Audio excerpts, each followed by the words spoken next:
Mon nom est Marie et je veux vous raconter une histoire à propos de quelque chose qui est arrivé dans ma famille. Ce n'est pas facile d'en parler, mais j'espère que vous écouterez. J'ai épousé Richard il y a 5 ans. C'est un homme bon, gentil et travailleur. Richard a un fils nommé David. David avait 20 ans lorsque je suis devenue sa belle-mère. Au début, nous ne parlions pas beaucoup. Il était réservé et je ne voulais pas le brusquer. Je pensais qu'il avait besoin de temps pour s'habituer à moi. David vivait avec nous parce que sa mère était décédée quand il était petit. Richard travaillait de longues heures, donc David et moi passions beaucoup de temps ensemble à la maison. J'essayais de m'occuper de lui, de cuisiner pour lui et de rendre la maison chaleureuse. Un jour, je lui ai demandé « Comment s'est passée l'école aujourd'hui, David ?» Il m'a regardé et a répondu « Ça va ». C'était tout, il n'a rien ajouté. J'ai souri et dit « D'accord, si jamais tu veux parler, je suis là ». Il a hoché la tête et est monté dans sa chambre. Les jours sont devenus des mois et petit à petit, David a commencé à s'ouvrir. Il m'a parlé de l'école, de ses amis et des choses qu'il aimait. J'étais heureuse de l'écouter. Je voulais qu'il sente qu'il avait quelqu'un en qui il pouvait avoir confiance. Mais ensuite, quelque chose a changé. Un soir, nous dînions ensemble. Richard était en déplacement pour le travail. David m'a regardé et a dit « Tu es très gentil avec moi ». J'ai ri un peu et répondu « Bien sûr, David, je tiens à toi ». Il m'a regardé longuement, ses yeux étaient doux mais sérieux. Je me suis sentie nerveuse sans comprendre pourquoi. « Qu'est-ce qu'il y a, David ?» ai-je demandé. Il a secoué la tête et dit « Ria ». Après cette nuit, les choses ont semblé différentes. David a commencé à passer plus de temps avec moi. Il s'asseyait près de moi quand nous regardions la télévision, ou m'aidait dans les tâches. Je pensais qu'il voulait juste être gentil, mais parfois, la façon dont il me regardait me mettait mal à l'aise.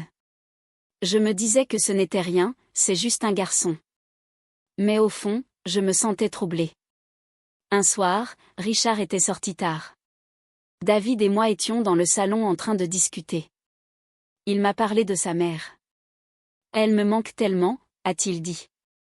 Elle était la seule à vraiment me comprendre. J'étais triste pour lui. J'ai tendu la main et pris la sienne. « Je suis désolée, David », ai-je dit.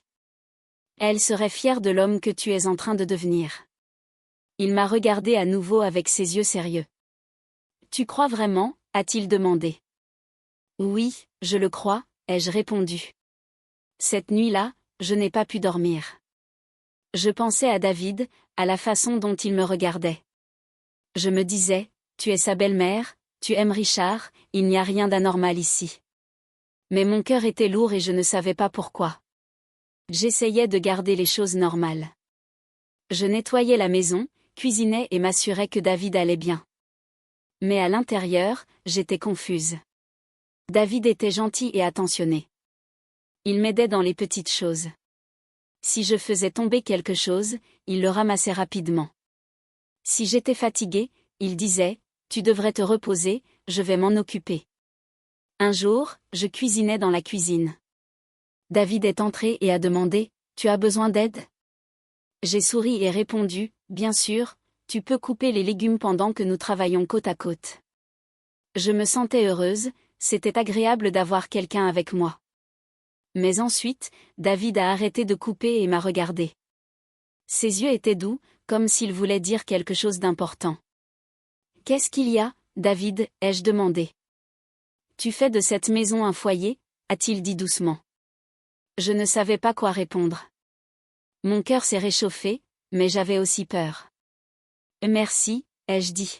« Je suis contente que tu te sentes comme ça. » Après ce jour, David a commencé à passer encore plus de temps près de moi. Si je m'asseyais sur le canapé, il s'asseyait tout près.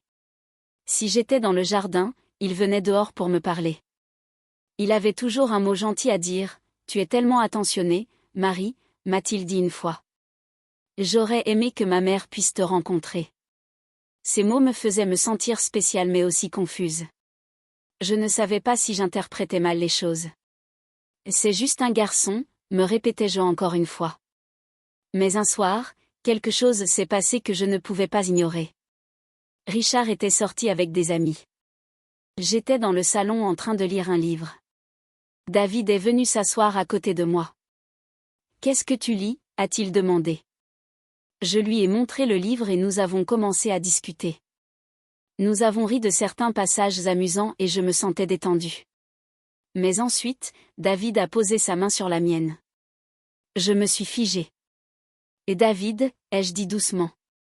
Il m'a regardé et a dit « Je veux juste te remercier, tu as été tellement gentil avec moi. » J'ai retiré ma main doucement. « Et tu n'as pas besoin de me remercier, David, nous sommes une famille » ai-je dit en essayant de sourire, mais à l'intérieur, je sentais que quelque chose n'allait pas. Je suis allée me coucher tôt ce soir-là, mais je n'ai pas pu dormir. Mon esprit revenait sans cesse à la main de David sur la mienne. Était-ce juste un geste gentil ou était-ce autre chose? Je priais pour que ce soit rien, mais au fond de moi, je savais que les choses changeaient. Les jours qui ont suivi cette nuit-là ont été étranges. J'ai essayé d'agir normalement, mais rien ne semblait pareil. J'évitais autant que possible d'être seule avec David. Je me disais que c'était mieux ainsi. David ne semblait pas remarquer.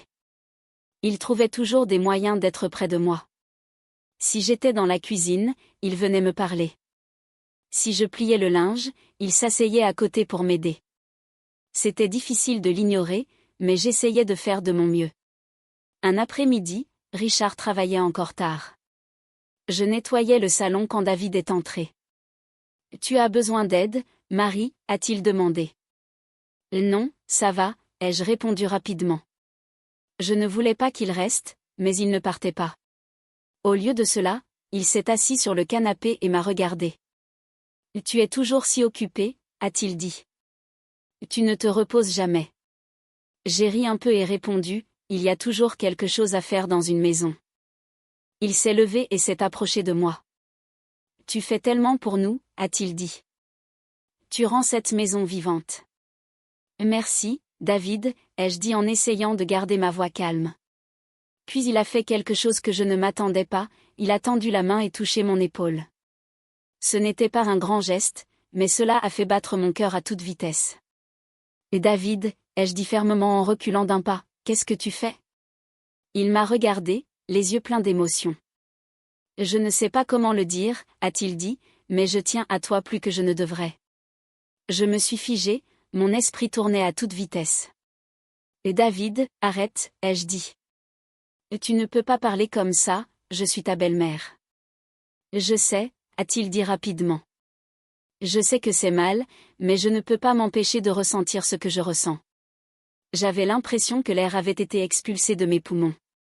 Je ne savais pas quoi dire. Je voulais fuir, faire en sorte que cela s'arrête, mais j'étais trop choquée pour bouger. « Et David, ça doit s'arrêter » ai-je dit finalement. « Ce n'est pas juste. J'aime ton père et je tiens à toi comme à un fils, rien de plus. » Il a hoché la tête, mais son visage semblait blessé. « Je suis désolée » a-t-il dit doucement. « J'avais juste besoin que tu le saches. » Je suis sortie de la pièce et me suis enfermée dans ma chambre. Mes mains tremblaient, je n'arrivais pas à croire ce qui venait de se passer. Je pensais à Richard et à la confiance qu'il avait en moi. J'avais l'impression de l'avoir trahi même si je n'avais rien fait de mal. Cette nuit-là, je n'ai pas pu dormir. Les mots de David tournaient dans ma tête sans cesse. Je ne savais pas quoi faire. Devrais-je en parler à Richard ? Devrais-je ignorer et espérer que cela ne se reproduise pas ? J'ai décidé de rester silencieuse. Je me suis dit que ce n'était qu'un moment de confusion pour David et qu'il passerait à autre chose, mais au fond de moi, je n'en étais pas sûre. Après ce jour, j'ai évité David autant que possible. Je ne voulais pas lui parler ni être seule avec lui. Je me suis convaincue que si je gardais mes distances, les choses reviendraient à la normale. Mais David ne me facilitait pas la tâche. Il essayait sans cesse de me parler, disant des choses comme « Marie, pouvons-nous discuter ?» ou « Je ne voulais pas te mettre mal à l'aise. » Je trouvais toujours un moyen de quitter la pièce ou de changer de sujet. Un soir, Richard était à la maison et je me sentais en sécurité. Nous avons dîné ensemble tous les trois. David était silencieux, mais je sentais son regard sur moi. Je ne le regardais pas, je me concentrais sur Richard et essayais d'agir normalement. Après le dîner, Richard est allé travailler dans son bureau. Je suis restée dans la cuisine pour nettoyer. David est entré et s'est tenu près de la porte. « Marie » dit-il doucement. Je ne répondis pas et continuai à laver la vaisselle. « Marie, s'il te plaît » insista-t-il. « Je suis désolée pour ce que j'ai dit avant.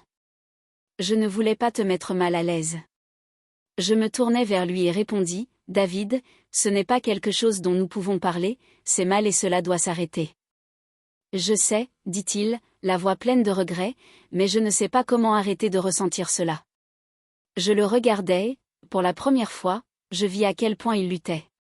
Il ne cherchait pas à me blesser ou à causer des problèmes, il était perdu tout comme moi. « Et David, » dis-je doucement, « ce n'est bon ni pour toi ni pour moi. Tu dois trouver un moyen de dépasser cela, tu es un jeune homme intelligent et gentil, tu as toute ta vie devant toi. » Il hocha la tête sans rien dire, puis quitta la cuisine. Je poussai un profond soupir, espérant que tout cela était enfin terminé, mais ce n'était pas le cas. Quelques jours plus tard, Richard devait partir en voyage d'affaires.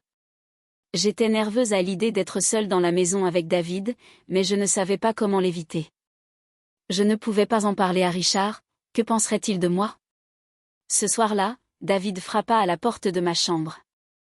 Je ne répondis pas. « Marie » dit-il de l'autre côté, « je veux juste parler. » « Va te coucher. »« David » dis-je fermement. Il y eut un moment de silence, puis il ajouta, « Je suis désolé pour tout. » Je ressentis une douleur mêlée de culpabilité. Je ne répondis pas et finalement, j'entendis ses pas s'éloigner. Ce soir-là, assise sur mon lit, je me sentais piégée. J'aimais Richard et je voulais que notre famille soit heureuse, mais je ne savais pas comment arranger les choses. Les sentiments de David n'étaient pas quelque chose que je pouvais contrôler, et mon silence ne faisait qu'empirer les choses. Je commençais à me demander si je devais dire la vérité à Richard, mais que se passerait-il si je le faisais? Me blâmerait-il? Se mettrait-il en colère contre David? L'idée de briser notre famille était insupportable, alors je gardais le silence. Je me disais que c'était la bonne chose à faire, mais au fond, je savais que ce silence ne faisait qu'aggraver la situation. Le voyage de Richard dura quelques jours et j'étais constamment sur le qui-vive. Je restais occupée dans la maison, évitant toute occasion d'être seule avec David. Je pensais qu'en restant forte et distante, tout se calmerait, mais David ne cessait de chercher à me parler. Chaque petit geste semblait chargé de sens, un regard prolongé, un ton plus doux ou sa façon de vouloir être près de moi. Je me sentais comme si je marchais sur une glace fragile. Un soir, j'étais assise dans le jardin. L'air frais m'aidait à clarifier mes pensées. J'étais perdue dans mes réflexions en regardant les fleurs quand j'entendis des pas derrière moi. « Marie » dit doucement David. Je me retournai et le vis debout, les mains dans les poches. Je soupirai. « Qu'y a-t-il, David ? » « Pouvons-nous parler juste une minute » demanda-t-il. Je ne voulais pas, mais j'étais d'accord. « Qu'est-ce que tu veux dire ?» Il s'assit sur le banc à côté de moi, gardant une certaine distance. « J'ai beaucoup réfléchi » commença-t-il. « Je sais que j'ai rendu les choses difficiles pour toi, ce n'était pas mon intention. » Je restai silencieuse, le laissant parler. « Je ne sais pas comment arrêter de ressentir ce que je ressens » dit-il en regardant le sol. « Mais je ne veux pas te blesser ni blesser papa. » Je ressentis un mélange de tristesse et de frustration. « Et David, tu dois comprendre une chose, » dis-je doucement. « J'aime ton père, c'est un homme bien et je veux que nous soyons une famille heureuse. Ce que tu ressens est normal pour quelqu'un de ton âge, mais tu dois laisser tomber. » Il hocha la tête sans me regarder. « J'ai essayé, » dit-il, « mais c'est difficile. » « Je sais que c'est difficile, » dis-je, « mais c'est la bonne chose à faire.